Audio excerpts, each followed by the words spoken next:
The prairie breathed slowly at dusk, the tall grass bending like a living ocean beneath a bruised purple sky, and Ezekiel Crow reined his horse to a stop.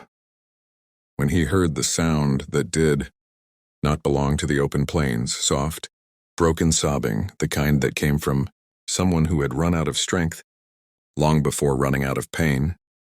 Ezekiel was a cowboy by trade and by nature, raised on dust and discipline, taught from childhood that fear was a luxury men like him could not afford, yet every instinct in his body warned him that whatever waited beyond the rise ahead was something no campfire story had prepared him for.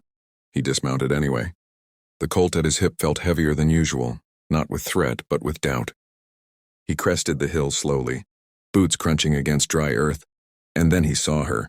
She stood half hidden among the cottonwoods, taller than any man he had ever known, her silhouette cutting into the dying light like a monument carved from shadow. She had to be 7 feet tall if she was an inch.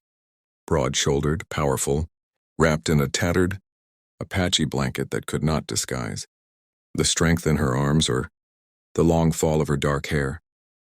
Blood streaked her forearm. Her knees trembled, and she was crying, not quietly, not gently, but with the raw, shuddering grief of someone who had been hunted, cornered, and finally broken. When she noticed him, she flinched as if struck, lifting her hands in surrender, her voice cracking as she spoke the words that would follow him for the rest of his life. "Don't be scared of me." Ezekiel did not move. He did not reach for his gun. He did not run. He simply stood there, heart pounding, staring into eyes that were not monstrous or wild, but terrified, eyes that had learned too early that the world saw her size as a threat, her blood as a curse. The stories he had grown up hearing rushed into his mind. Ugly stories told by men who had never bothered to learn names or faces, stories that painted all Apache as demons and giants as omens of death. Yet none of those stories explained the tears carving paths through the dust on her cheeks. None of them explained the way her shoulders shook, or the way her voice sounded smaller than a child's despite the power in her frame. The horse behind him snorted nervously, sensing tension, but Ezekiel raised a calming hand, eyes never leaving her. "I ain't scared," he said, surprising himself with how steady his voice sounded. "You're hurt." That was when she collapsed. One moment she was standing, swaying like a tree in a storm, and the next she dropped to her knees, the ground trembling under her weight. Ezekiel crossed the distance before he could think better of it, catching her before her face hit the dirt. Up close she was even more imposing, her strength evident even in unconsciousness, yet she felt unbearably light in his arms, like someone who had not eaten properly in weeks. He lowered her carefully onto the grass, noticing old scars crossing her wrists and shoulders, noticing the iron shackles still hanging broken from one ankle. Slavers, he realized with a cold fury that settled deep in his chest. Someone had done this to her. Someone had seen her not as a person, but as a prize or a weapon. He tore a strip from his shirt and bound the bleeding on her arm, his movements gentle, almost reverent. He did not know her name. He did not know her story. But he knew this. Leaving her here would be the same as killing her himself. When she woke, the stars were out, bright and merciless, and a small fire crackled nearby. She tried to rise and failed, panic flashing across her face as she scrambled backward until her spine hit a tree. Ezekiel stayed seated on the opposite side of the fire, hands visible, posture relaxed. "Easy," he said softly. "You're safe. I won't hurt you." She studied him like a cornered animal, searching for the lie she expected to find. Her voice trembled when she spoke again. "Everyone says that," she whispered. "Before they do." Ezekiel swallowed hard. "Then let me be the first who means it." Silence stretched between them, filled only by the fire and the distant howl of a coyote. Finally she asked, "Why aren't you afraid?" He considered the question carefully. "Because fear makes men cruel," he said, "and I've seen enough cruelty for one lifetime." She told him her name was Aiyana, that she was Apache born in the mountains, that her size had been seen by her people as a sign she was meant to protect, not destroy. She told him of traders who promised work and safety, of chains hidden behind smiles, of nights spent fighting just to stay alive. As she spoke, her voice grew steadier, anger slowly replacing fear, but the pain never left her eyes. Ezekiel listened. He did not interrupt. He did not offer empty reassurances. He simply bore witness, and somehow that mattered more than anything else. When she finished, She looked at him and asked the question that weighed heavier than all the rest. What will you do with me? Ezekiel shook his head. I won't do anything with you, he said. I'll do something for you, if you want it.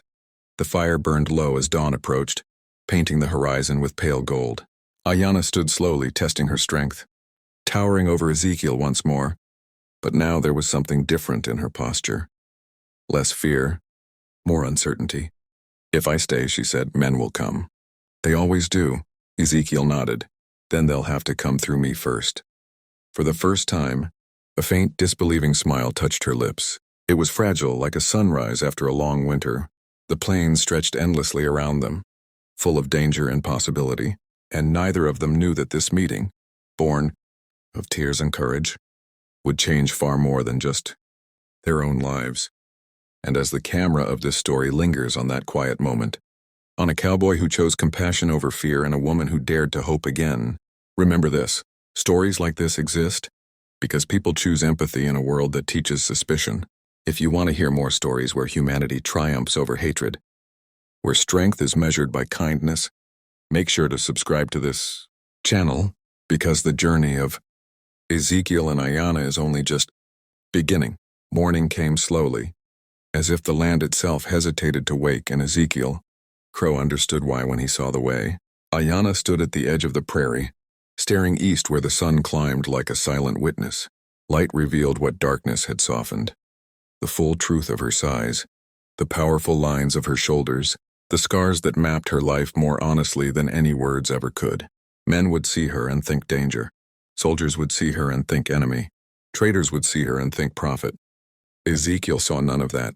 He saw a survivor standing upright, in a world that had tried very hard to bend her into the ground. He saddled his horse quietly, knowing this day would decide more than just where they traveled. It would decide who they became after everything that had been taken from them. They had not gone far when the riders appeared.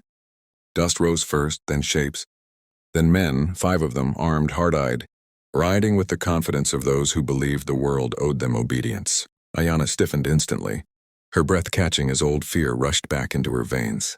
They're like the others, she said, her voice low and shaking. They won't listen. Ezekiel did not reach for his gun. He stepped forward instead, placing himself between her and the riders. You stay behind me, he said, not as a command but a promise. When the men closed in, their eyes widened at the sight of Aiyana, some with greed, some with hatred, all with the same ugly recognition. One of them laughed. Well, I'll be damned, he said. That's worth a fortune right there. The word worth echoed like a gunshot. Aiyana's hands curled into fists, her strength ready, her fear begging her to strike first. Turn around, Ezekiel said calmly. The men sneered. Or what, cowboy? Ezekiel met their gaze, steady as bedrock. Or you walk away alive, he said. And I don't have to live knowing. I let monsters think they owned the world. For a moment, no one moved. Then a rifle lifted. Ezekiel drew faster than thought, the crack of his shot splitting the air. The bullet hit dirt inches from the man's boot. Last warning, the riders hesitated. They saw something in Ezekiel then, something colder than violence and stronger than fear. They backed away, muttering curses, dust swallowing them as they fled. Silence returned thick and heavy. Aiyana stared at Ezekiel in disbelief. You could have died, she said. Ezekiel shrugged. So could they, he replied. Difference is I chose not to be afraid. They traveled together for days after that. Not toward a town, not toward safety as most people defined it, but toward the mountains where Aiyana said her people once lived freely. Along the way, she spoke more, about her mother who taught her that strength was meant to shield the weak, about her father who told her giants were born when the world needed guarding. Ezekiel shared less but enough. A family buried under prairie soil, a life spent riding away from grief because standing still hurt too much. Somewhere between shared meals and quiet nights, trust grew. Not romantic, not fragile, but forged like iron tempered in fire. When they finally reached the foothills, Aiyana stopped. Her eyes shone, not with tears this time, but with resolve. This is where I walk alone, she said. Ezekiel nodded, though his chest tightened. You were never meant to follow, she added gently. You were meant to remind me who I am. They stood there, 2 souls altered by a single choice made at dusk on an open plain. Aiyana straightened to her full height, no longer apologizing for the space she occupied. They taught me to fear myself, she said. You didn't, Ezekiel tipped his hat. World's full of folks who confuse size with evil, he replied. Someone's got to prove them wrong. She smiled, strong, unafraid, unbroken, and turned toward the mountains. Ezekiel watched until she disappeared into stone and sky, knowing he would never see her again, yet certain that somewhere out there, a legend would rise of a towering Apache woman who protected the helpless and feared nothing, because once someone had chosen not to fear her. And so the story ends not with a gunshot or a grave, but with a decision, the kind that changes the shape of the world quietly, one act of courage at a time.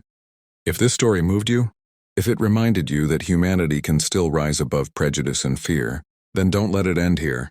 Subscribe to this channel for more powerful stories where compassion stands, taller than hatred, and where the bravest thing a person can do is see another human being as they truly are.